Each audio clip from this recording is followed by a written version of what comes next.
One of the great qualities of dictatorship is that dictators can hold the line even as democracies start to fade. That, of course, is the theory of pretty much every dictator across history when faced with a democratic rival. That is certainly the theory of Vladimir Putin today, whether it is in Ukraine or whether it's with regard to him just killing, the people who oppose him, people like Alexei Navalny. And it is becoming very clear this week that Vladimir Putin is now settling all family business. This is the week where he feels like he has the ability to do exactly what it is that he wants. And the reason he... Okay, let's rein it in. Let's rein it in. Ben had a good time, making his little rap video. Now, he's calling himself the #1 best rapper. That's fine. Somebody tell Ben Shapiro that there isn't any amount of moving hands that's going to make him sound like a serious geopolitical analyst, okay? Because what he's getting ready to say is preposterous. Not only is it preposterous, it's clearly biased, okay? And it undermines the hard work of actual geopolitical analysts. What's up, y'all? Welcome back to the channel. On this channel, we talk about everything. I have things split up. I have culture topics. I have geopolitical topics. I have domestic topics. We got to talk about everything. Is the inconvenient truth on this channel. And so today, I want to talk about Ben getting dragged for this particular clip. I mean, are you serious? Let's go ahead and get into what he's saying here. He feels that way is because of a combination of splits on the right in the United States and a combination of splits on the left in the United States, as well as splits in the European coalition with regard to Russia. So let me reset that. Ben is saying that, first of all, he's pretty much accusing Vladimir Putin of ending Navalny. Now, for you people don't know who Navalny is, but I'm pretty sure if I put his name on his title, that means that people know who he is. His name has been trending. People want to get more information on this man. This is the guy who they were saying was a potential person who could oppose Putin. Even before I was into geopolitical discussions, I knew that was not the case at all with this person. If you go back and you look at articles, if you really get the real truth, if you talk to Russians, you'll find out that this guy had a slim to none chance of being Putin's opposition. Now, before I even go any further, rest in peace to that man. He did die in jail. He committed a lot of what I heard, money laundering fraud deals. And considering the fact that he was working with America, I would not say that is outlandish to think that. But anyway, he did pass away. So rest in peace to him. But before even an autopsy could be done, everybody was like, Putin did it, Putin did it, Putin. We cannot keep working like this. We can't keep operating like this. This is why America's a problem on the world stage now.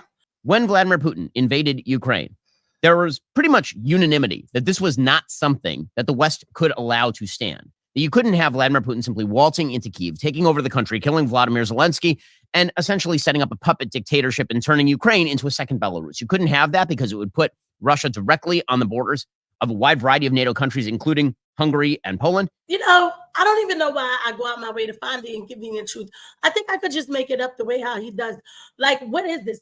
So Ben Shapiro just says whatever. Like, he literally is saying whatever. Like, Russia just invaded Ukraine just to invade Ukraine. No, not that we placed missiles in Ukraine. Right on the borders of Russia. No, that didn't happen. Not that they kept saying NATO was not to expand, and they literally expanded to the backyard of Russia. And mostly you couldn't have it because Vladimir Putin has interests that are antithetical to those of the West. And for all of the talk. And then again, I have to stop Ben. Ben loves war. And I think this is why Andrew Tate goes off on Ben Shapiro, because he's like, you sit behind your desk and you're always trying to manage some war, place the soldiers here, there, and everywhere. But you're not the one going to war. People's family members, they die in war, but they come back home broken, right? But you're the one talking this stuff. It's not right. Talk about over the last 25 years about how Vladimir Putin was just on the cusp of moderating, how there was going to be a moment when Vladimir Putin was welcomed into the family of nations, and then he would just be nice to everybody. That take has been proved false time and time again. Vladimir Putin is a highly intelligent, highly skilled adversary of the United States. His interests do not align with the interests of the West. The chief... Actually, they do, and that's Ben's problem. But for me to get all the way into that, I can't do that on this channel. Russian motivation, and this has been true for literally centuries, is territorial ambition. This has been true since the time of Peter the Great and Catherine the Great. I mean, if you want to go back even further, this has been true since Ivan the Terrible. And the fact is that if you look at Russian history or have any sense of Russian history, Russia's great leaders are always measured by the amount of land they control. He has a lot of nerve talking about Russian history. And I don't think it's fair that Ben Shapiro could get into Russian history and start criticizing Russian history. But if I criticize his history, I can potentially get my channel taken from this platform. And that's not an algorithm thing. I'm going to thank everybody for watching too. Hit the like button if you like what you're watching. But I think that it's frustrating to me. It is frustrating to me that he can say whatever he wants about anybody, but I can't go back into his history because you would understand more where this is coming from if I could. And then there is a theory that Russia is actually a bulwark against secular leftism. That Russia actively is a highly religious country that is very anti much of the left-wing ideology with regard to, say, gender and sex and sexuality that the West has fallen for. And so they've built up in their minds, a lot of people, the idea that because Russians are socially conservative as a general matter, which they are, that this is somehow what Vladimir Putin represents, as opposed to he has a population that is socially conservative, and also that is not his actual ambition. His actual ambition is not in defense of, say, social conservatism. His ambition is in defense of Russian territorial ambition. All right, let's just stop Ben's part right there.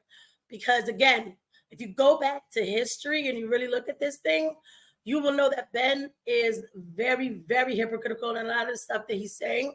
A lot of the stuff that we're seeing here, on this channel, I talk about the transgender issue and everything like that. Russia went through it in 1920, and they went through it in 1920. I would say two things. First, we have a right to be mad, at least, and let me just again speak for Americans, middle-aged Americans, which is what I am. I've got 4 draft-age children. So if you're playing recklessly, fast and loose with their lives, then I have a right to despise you, and I do. So if you're Nikki Haley, who's running for president, or Ben Shapiro, or half the people I see on television casually mentioning the possibility of nuclear war or sending Americans to fight in the Middle East, or in any way involving us in a war that has nothing to do with prosperity and peace at home, nothing, in other words, to do with us, Americans, then I have a right to call you out and be really offended because it's my family. They live here. It's not a... He has every right to feel that way. Ben gets mad that he makes his comment. He's saying common sense things here. We cannot go to war. like I don't understand why that's so hard to grasp. So I watch, real channels. Like when I say real channels, people who are serious about this niche, their genre and what they do, like Brian Berletic, Daniel Davis Deep Dive. He was like, I think he's like a lieutenant, some high-ranking Army, high-ranking veteran, okay? Colonel Douglas McGregor, the Duran, I'm on Twitter getting people who do this, okay? And everybody's saying the same thing about America. We cannot afford to be rolling into anybody's war, except for that we keep poking bears everywhere, whether it's Taiwan, Iran, Russia, and anywhere else you can think of. So I don't know. And nobody wants to be drafted. And I don't think that young Americans who are really watching what's going on will be happy to be drafted for Ben Shapiro. View you as competition now. There could be some other motives going on here. So Dave Rubin also alludes to this, the nonsense about Tucker Carlson viewing Ben Shapiro as competition since since Tucker's opening up his new network, the Tucker Carlson network or whatever, his news network. Let me tell you something, okay? Tucker Carlson does not have to be out here on the news. He doesn't have to be out here on Twitter or going to people's channels and stuff. He likes doing this. You can tell he likes to do this. He can't help himself, right? That man is laced. He does not need to get involved. I'm not saying if he's a good or bad guy, but I don't think he's really worried about competition. Like, I got to make all the money in the world. Let me start a fight with somebody. I mean, listen, best to Tucker in all of his endeavors with regard to his network. I think that he put out a little documentary on the border recently that I thought was quite good. Again, I like many things that Tucker says. What Tucker said about me is that I don't love the country, which I found absolutely peculiar. It's something that I would never say about him. He and I disagree about a wide variety of issues, ranging from economics to foreign policy. That's a bizarre notion. And again, I've actually invited Tucker to come on my show. Like, we've been texting. I think it's good for the right to have these discussions. I'd be perfectly willing to discuss with him. Hopefully we can work out a time to make that happen, because yeah, I mean, I too would be interested in some clarification of whether, in fact, he does think that I don't love the country in the way that he suggested, because I don't think Ben loves the country in the way that Tucker suggested. I don't. I don't think that he wants bad for America, but I've heard Ben say with his own mouth that, basically my concern for America is how it helps Israel. So he does want a prosperous America so it can continue to help Israel. That's not loving the country. And I have a right to say that much. Can I at least say this much? Okay. Everybody in America has descendants from somewhere. Let's keep it real for the most part, right? I don't want to say for the most part, but German Americans, Italian Americans. So I'm Haitian American, and I'm closer to the Haitian lineage than people that are probably closer to their Italian lineage as far as when they got here. My parents came from Haiti. I was born here, and I've been to Haiti. I've had fun in Haiti, but I'm America first. And to be perfectly honest, very, very straightforward.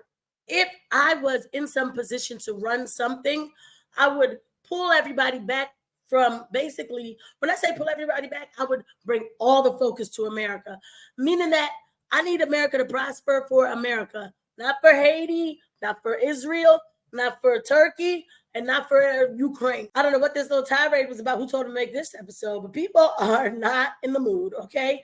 I'm just going to say, this is what people say. I don't see Putin anywhere. You know what I'm saying?